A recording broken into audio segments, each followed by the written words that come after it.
Для советского народа это была Великая Отечественная война. Он вел ее во имя свободы и независимости своей социалистической родины, во имя избавления Европы, да и всего мира от фашистского порабощения. 20 миллионов жизней советских людей унесла эта война.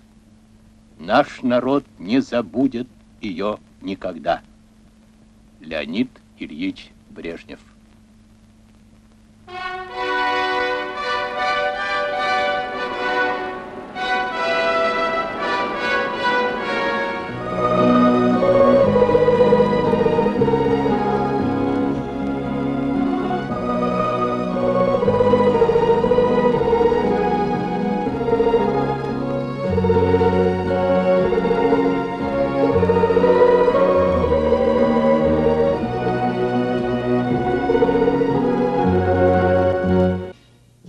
Hello, I'm Burt Lancaster.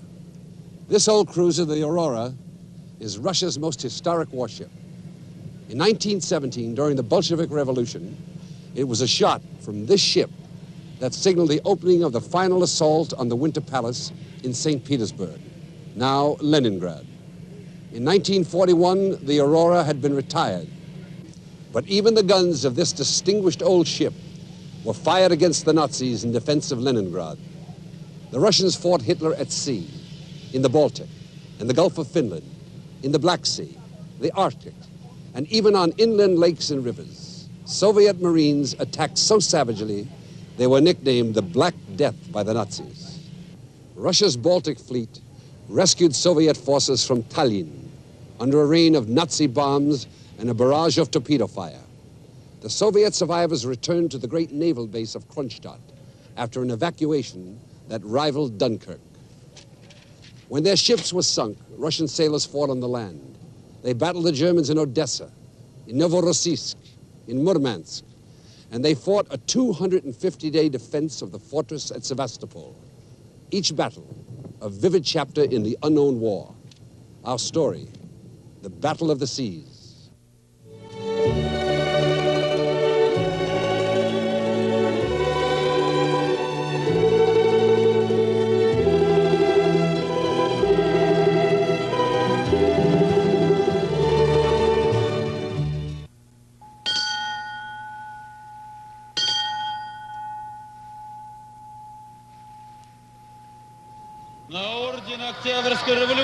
A sort of a shrine. The light cruiser Aurora, laid down in 1900 in the Baltic yards. Displacement, 6,731 tons. Complements, 578. Engines, 4 steam turbines. Principal armament, 8 152mm guns, 24 75mm. Aurora's guns opened the Bolshevik Revolution. It was the most far-reaching salvo ever fired.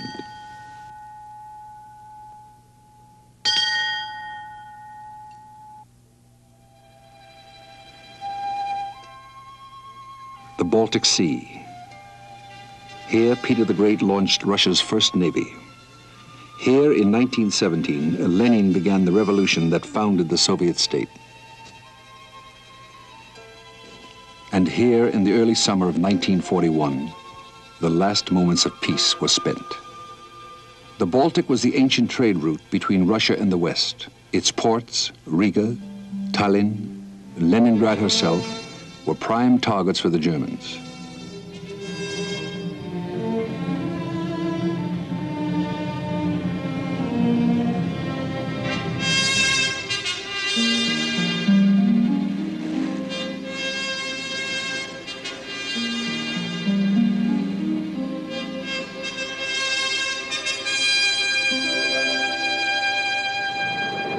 Three days before the German attack began on June 22, 1941, the Soviet Baltic Fleet moved to number 2 alert. Live ammunition was broken out. Out of sight of the Soviet patrols, the Nazis were stealing towards the Baltic.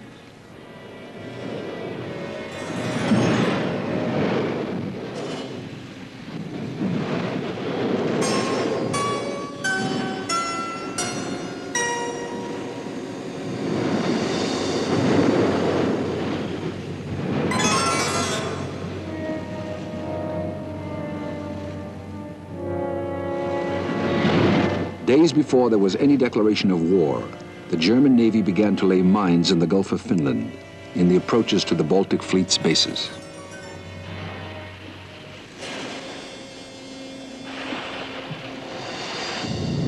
On the morning of the German attack, the Luftwaffe arrived. Stuka dive bombers and ground attack aircraft harried coastal installations all along the Baltic shore and into the Gulf of Finland. Anything that could not fight back was destroyed.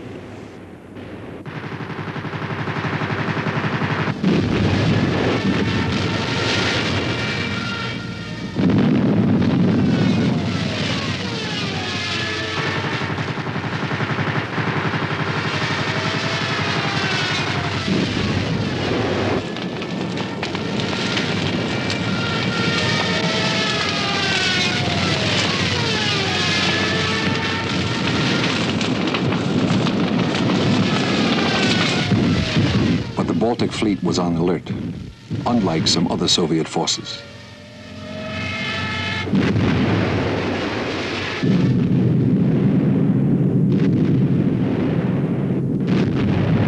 The state of readiness had earlier been ordered by Admiral Nikolai Kuznetsov, People's Commissar of the Navy. At 3:15 that morning, his telephone woke him. The Black Sea Fleet in Sevastopol, as well as his Baltic Fleet, was under assault. He made a crisp signal: resist with force of arms any attempted attack by the enemy.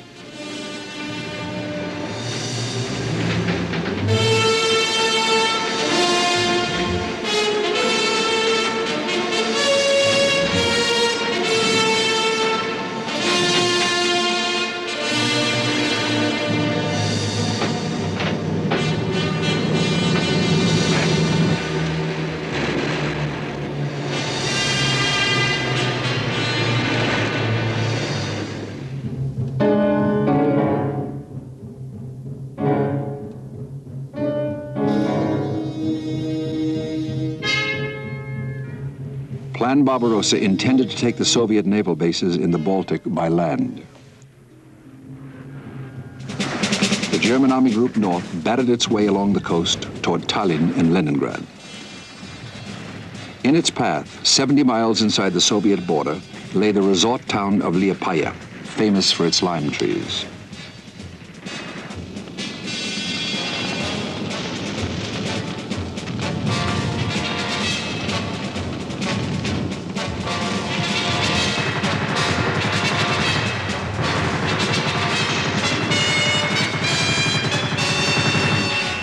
Liepaja's garrison managed to survive for 7 days and won a kind of immortality.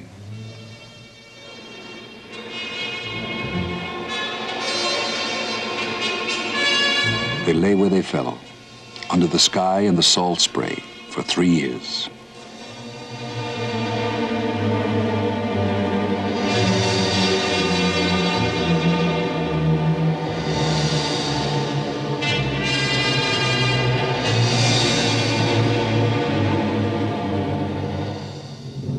With Liepaja in flames behind them, the Nazis forced their way towards Riga and Tallinn, main forward base of the Baltic Fleet in Estonia.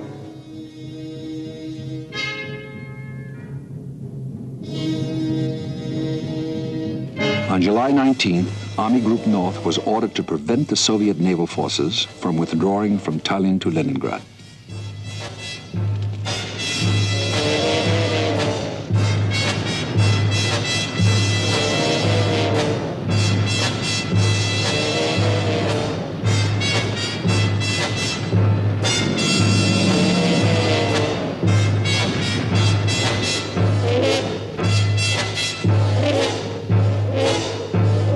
By August 8th, Tallinn had been surrounded and was under bombardment by heavy guns.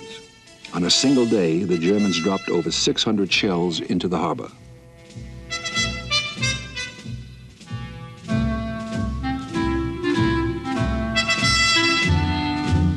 Sailors from the fleet were the mainstay of the defense. Among them was Yevgeny Nikonov. He was wounded and captured. Seeking information, the Germans blinded him and then poured gasoline over him and made a torch of him. Nikonov was 19.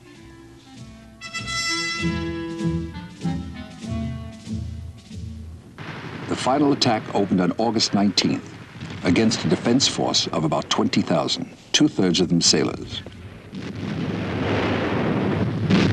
The heavy guns of the fleet backed them up from its moorings.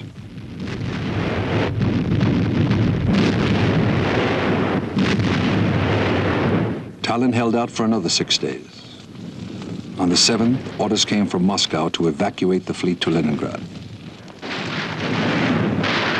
The leading German infantry units were already in the streets.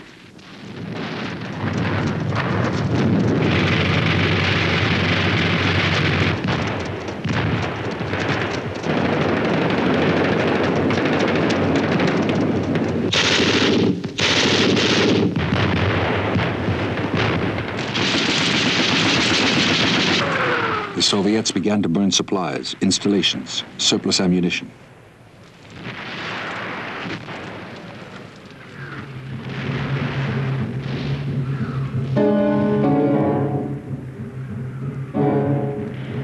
Film of the Tallinn operation is rare. Nearly all the Soviet cameramen with the fleet were killed. There were 200 vessels in 4 convoys, 70 of them transports, with almost no air cover.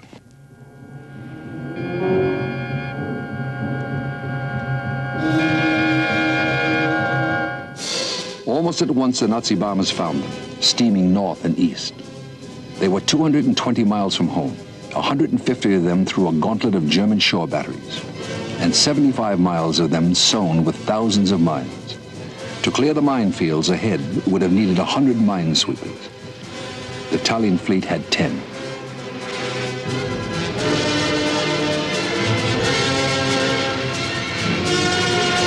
Aboard the ships were 23,000 people, 17,000 of whom were thrown into the sea when their transports were sunk. 12,000 of them were rescued under fire.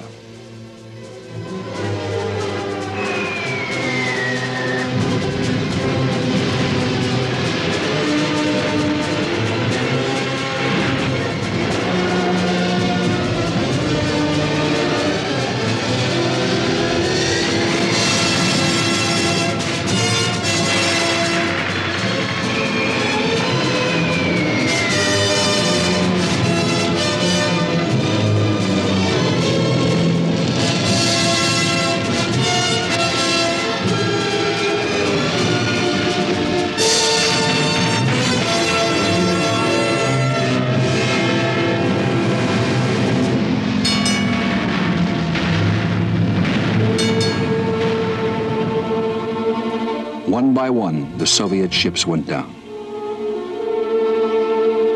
The destroyer, Surovi. The destroyer, Gordy. The transport, Veronia. The transport, Kazakhstan. And the destroyer, Yakov Sverdlov. The Sverdlov became a legend by deliberately taking a torpedo meant for the flagship, the cruiser Kirov.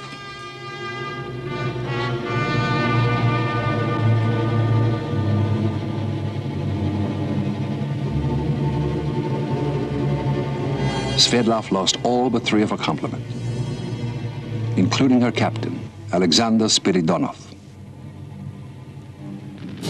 The Baltic Fleet lost 16 warships and 33 transports, but 151 vessels, large and small, got through.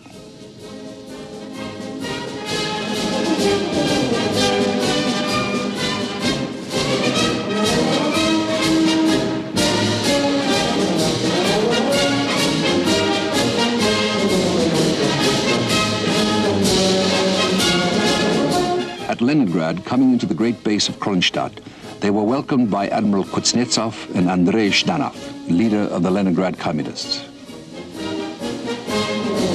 Reunited, the ships of the Baltic Fleet now lay at Kronstadt, in Leningrad Harbor and in the Neva River.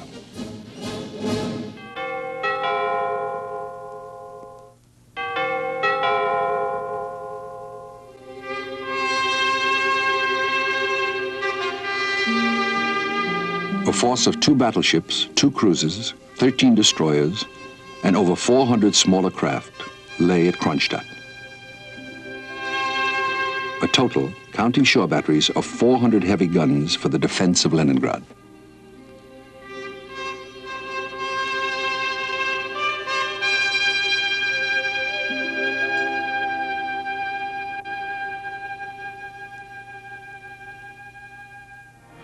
Before the year was over, the fleet released nearly 84,000 sailors for shore duty. The ships afloat had only a third of their complements left.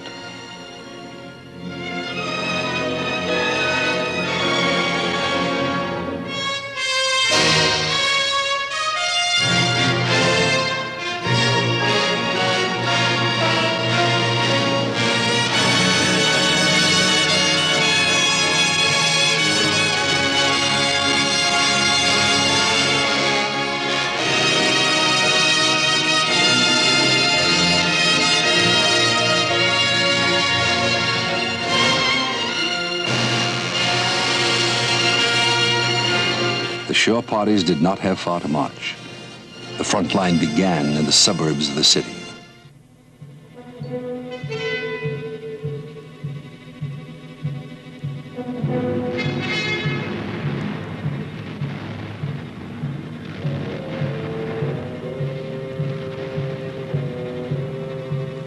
The cruiser Aurora gave up her battery, the guns that had signaled the October Revolution. A generation later, they were still serviceable.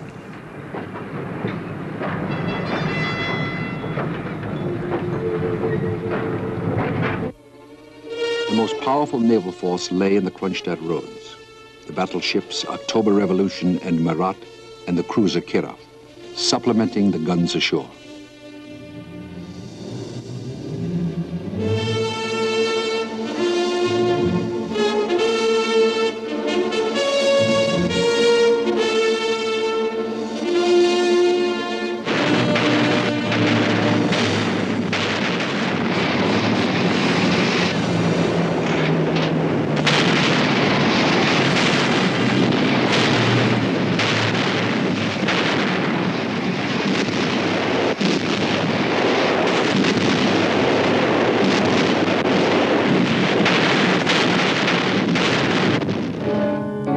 On September 4th, the circle of steel closed around Leningrad. The Gulf of Finland and the sea approaches to Leningrad were denied to the German Navy. Partly by the presence of the Soviet capital ships, partly by shore batteries, and partly by the Baltic Fleet's 69 submarines. But there was no denying the German Air Force.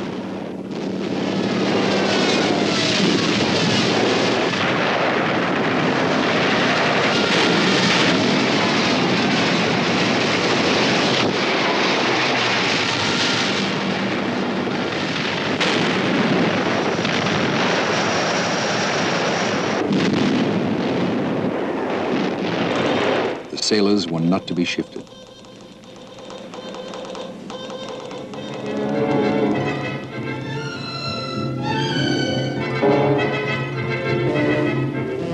They even managed a little skylarking. Повсюду нам кричал, все нас благодарят, фашистам крепко вел, готовыми поем на камбузе втроем. Готовыми поем на камбузе втроем.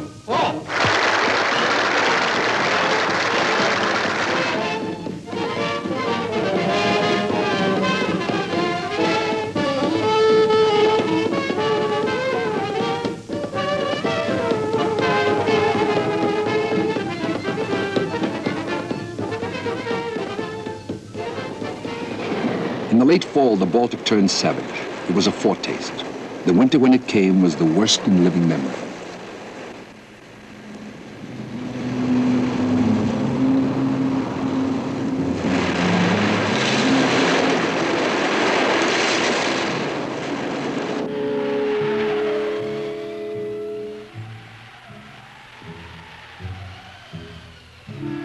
Locked in the ice, the Baltic Fleet shared the rigors of Leningrad's terrible siege.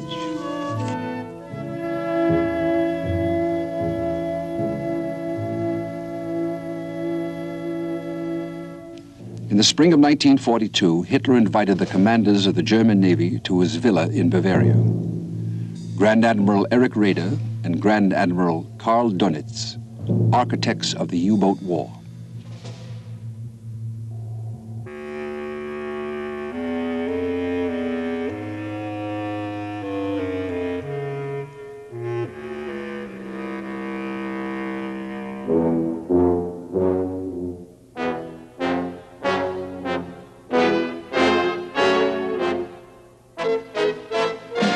The outcome of Hitler's conference was a renewed assault on the Baltic Fleet in its anchorages.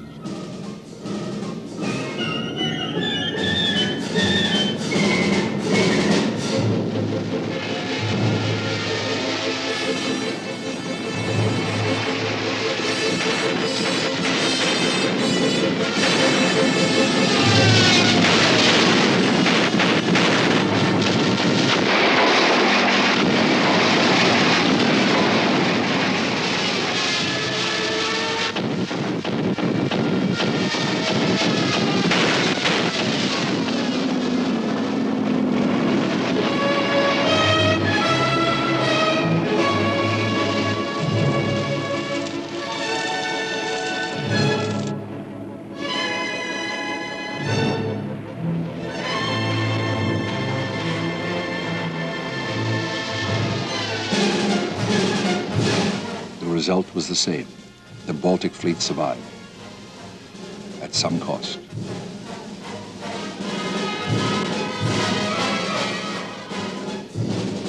The Baltic Fleet submarine arm numbered 69. It was commanded by Vice Admiral Vladimir Tributs. Though the approaches to the open sea had been heavily mined, the Soviet submarines came and went regularly on missions into the Baltic.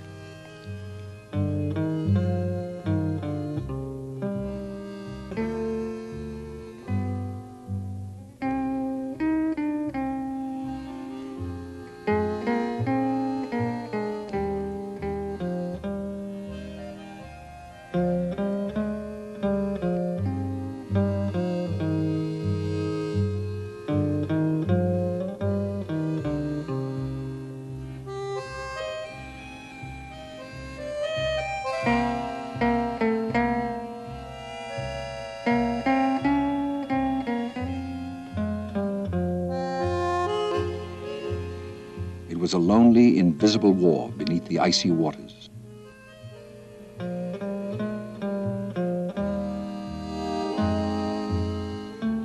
Their targets were freighters carrying iron ore to the German war machine from Norway and Sweden, troop transports, any German warships that might venture out of port. There was no place to run to, nowhere to take cover. Nothing to do but wait down in the ocean depths.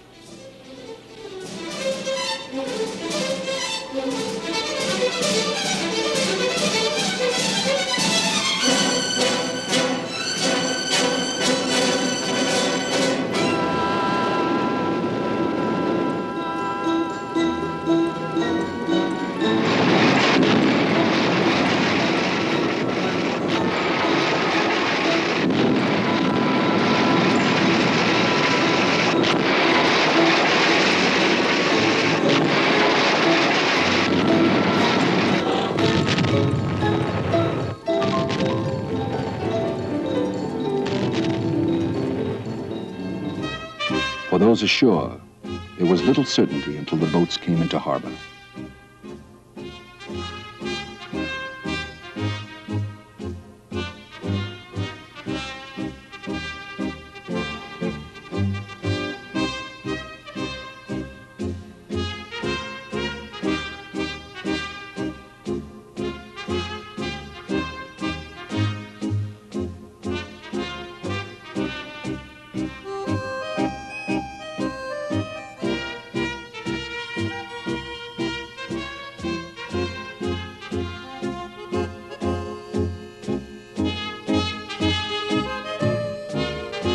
They kept a tally of their successes. Their failures, the ocean covered. For the small craft of the Baltic Fleet, operating close inshore in surprise attacks, the action was always sharp and vicious and costly.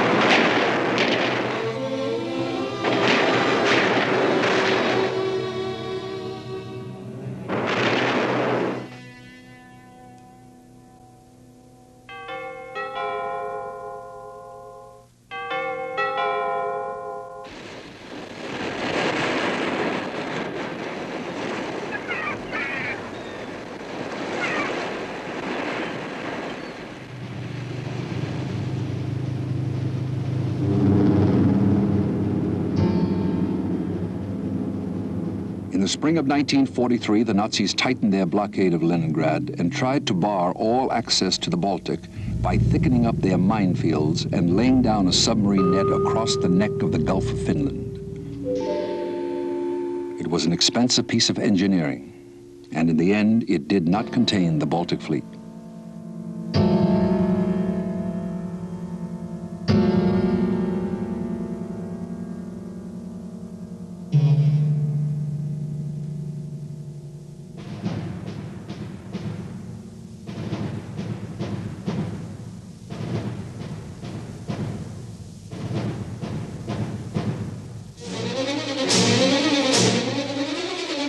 In the spring of 1944, the Baltic Fleet put to sea. The Red Army and the Red Air Force were on the offensive along hundreds of miles of the front. The Baltic Fleet operated on their northern flank, heading for German waters, into the smoke of the Thousand-Year Reich.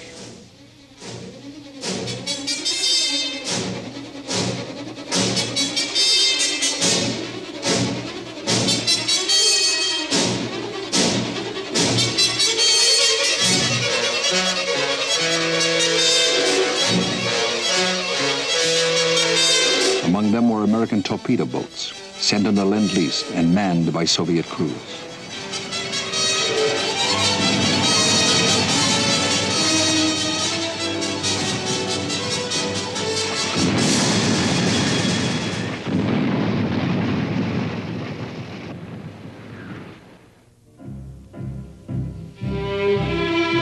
Some of the latest German submarines and their acoustic torpedoes were captured. They had been used in the Atlantic.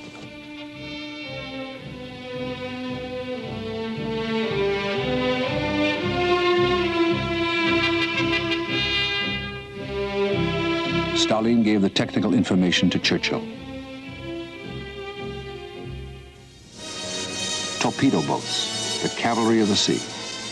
They had fought throughout the Great Patriotic War, and now they were to taste the victory.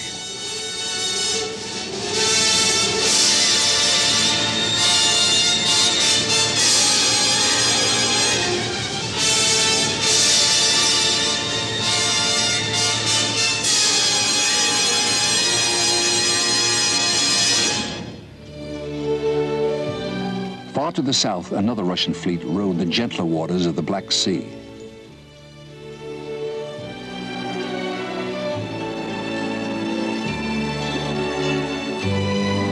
Traditionally, the ice-free Black Sea ports were the only ones that could give Russia easy year-round access to the west by sea. The climate was mild, and the cities of the south were warm, colorful, Mediterranean.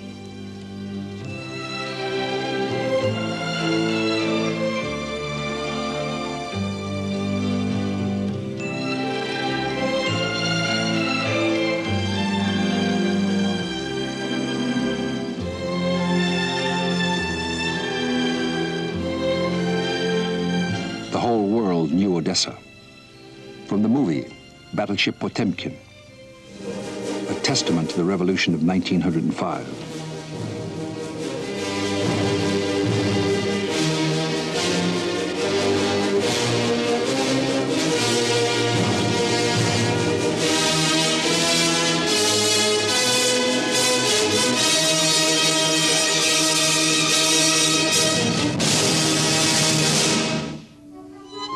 Odessa was still a hallowed place to the Soviets.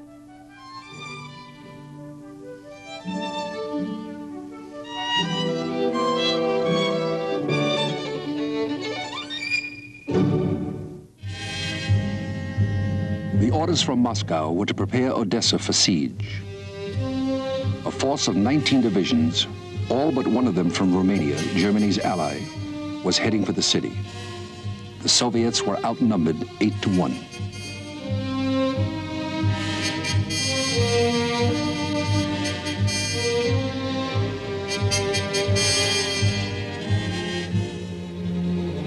The news was not good.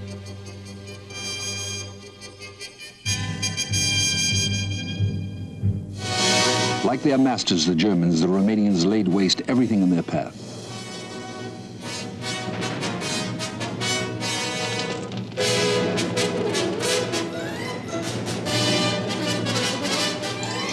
They approached Odessa from Kishinev.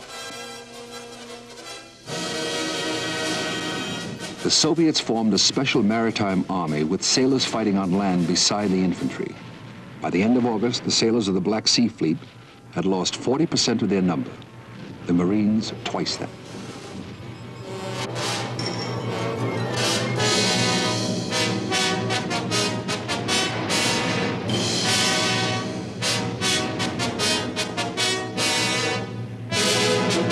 But they had exacted a price.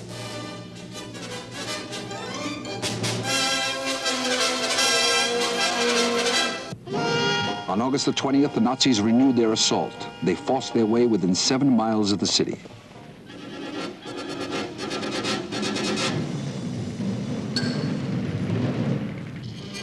The defenders of Odessa turned to some strange expedients. Thin sheets of armor plate welded onto a tractor body gave them a vehicle they christened the Odessa Tank.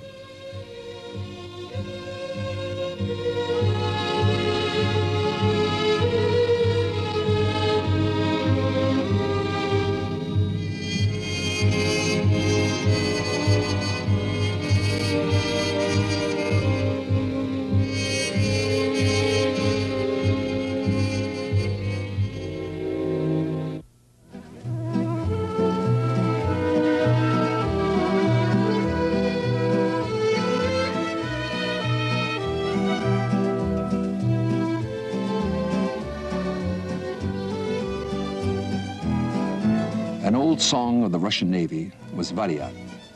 It called the comrades forward for the start of the last parade.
Кругом гром пушек, шипенье снарядов, и стал наш бесстрашный и гордый поряд подобен кромешному аду. Стал наш бесстрашный и гордый поряд подобен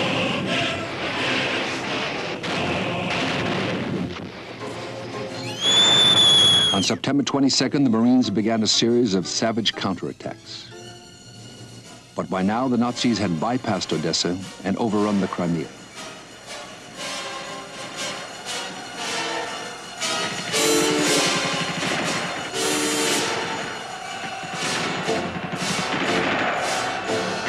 The losses inflicted by the defenders of Odessa were enough to slow the German advance, but not to reverse it.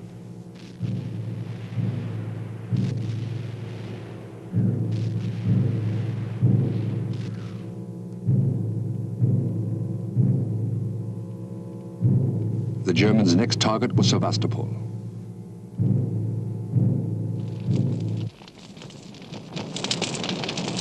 The Soviet High Command judged that Odessa's landward defenses could not be held indefinitely.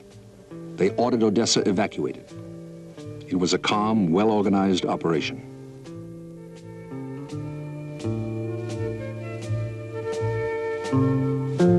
"80,000 soldiers with all their equipment were embarked for the defense of Sevastopol in the Caucasus.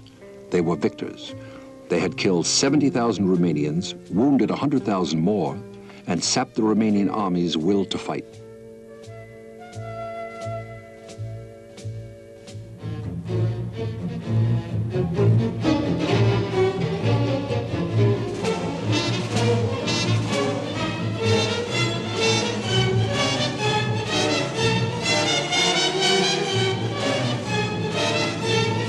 Escorted by the Black Sea Fleet, they approached their new epic, the Siege of Sevastopol. Behind them, Odessa became the fourth hero city of the Soviet Union, alongside Leningrad, Moscow, and Stalingrad.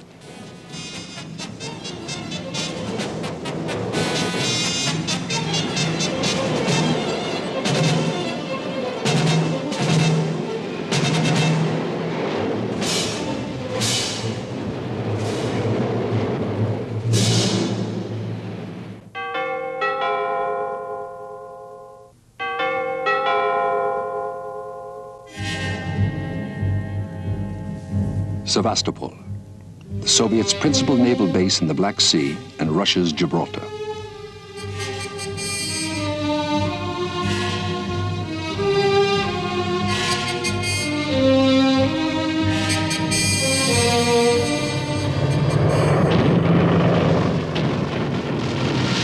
The 9-month siege of Sevastopol began on October 30th, 1941. The Germans had overwhelming air superiority, and some Soviet pilots chose the heroic but desperate expedient of ramming their enemies in midair.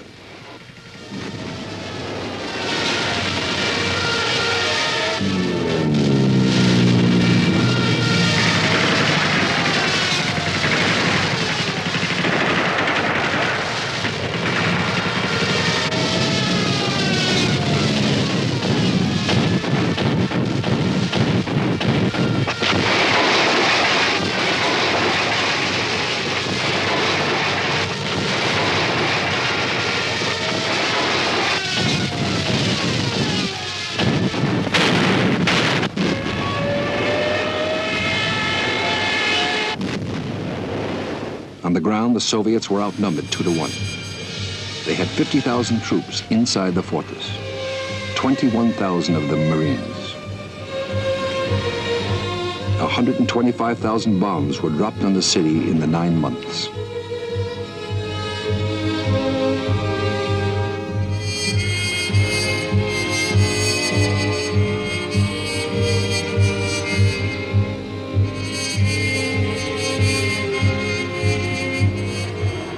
The Germans brought up a super-heavy howitzer.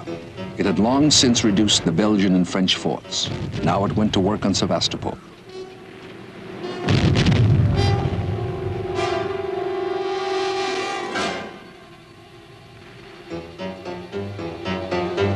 Shelled incessantly, the inhabitants of Sevastopol went underground.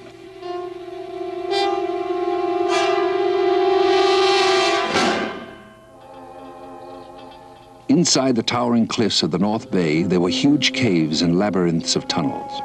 The wounded could be treated in safety.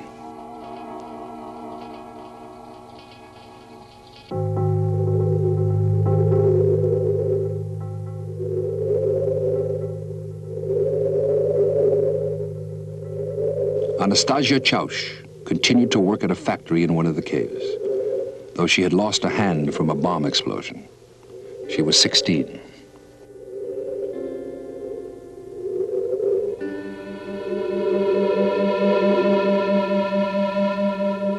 The factory made shells, mortar shells, mines, grenades, 24 hours a day.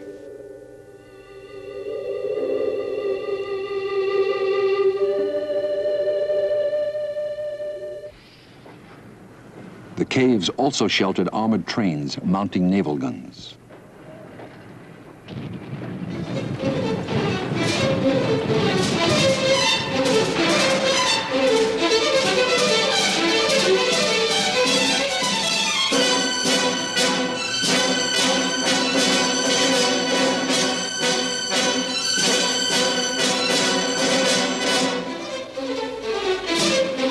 Five Russian sailors performed an act of extraordinary heroism. Tying bundles of hand grenades around their bodies, they threw themselves under the advancing tanks. They were Nikolai Filchenkov, Ivan Krestoselsky, Vasily Sibulko, of Yuri Parshin, and Daniel Odintsov. Not even snapshots were left. The garrison of Sevastopol numbered 106,000, the majority of them sailors.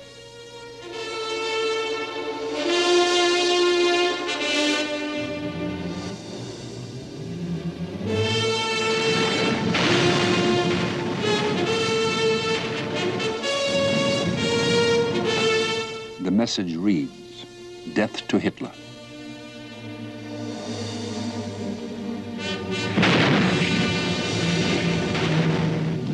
On June 7th, 1942, the Germans launched their final assault. Von Manstein, the German commander, could see the whole battle line as it ground back and forth. With the enthusiasm of a connoisseur, he wrote, "By day, one saw the clouds of rock and dust cast up by the bursts of our heavy shells and the bombs dropped by German aircraft. It was indeed a fantastic setting for such a gigantic spectacle."